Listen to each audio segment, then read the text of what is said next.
بسم اللہ الرحمن الرحیم۔ سبق: نفس انسان کا دشمن ہے اور اس کی خواہش پر چلنے سے انسان کو ذلیل ہونا پڑتا ہے۔ جو لوگ نفس پر قابو پا کر خواہشات نفس سے باز رہتے ہیں وہ کامیاب رہتے ہیں۔ خواہش نفس۔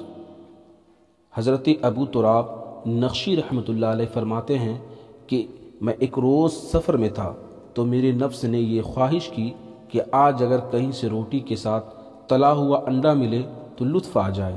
فرماتے ہیں تھوڑی دیر کے بعد میں ایک گاؤں میں پہنچا تو ایک شخص دوڑتا ہوا میرے پاس آیا اور اس نے مجھے پکڑ لیا اور شور مچانے لگا کہ یہ بھی چوروں کے ساتھ تھا۔ لوگ جمع ہو گئے اور مجھے درے مارنے لگے۔ 70 درے مار چکے تو ایک شخص نے مجھے پہچان لیا اور اس نے کہا، اے نادانو، یہ تو حضرت ابو تراب نقشی ہیں۔ چنانچہ وہ سب بڑے شرمندہ ہوئے اور مجھ سے معافی مانگنے لگے۔ پھر ایک شخص مجھے بڑی عزت کے ساتھ اپنے گھر لے گیا اور میرے لیے کھانا لے آیا۔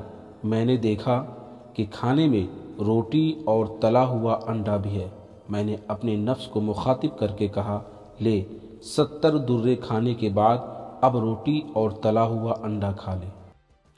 سبق: نفس انسان کا دشمن ہے اور اس کی خواہش پر چلنے سے انسان کو ذلیل ہونا پڑتا ہے۔ جو لوگ نفس پر قابو پا کر خواہشات نفس سے باز رہتے ہیں وہ کامیاب رہتے ہیں۔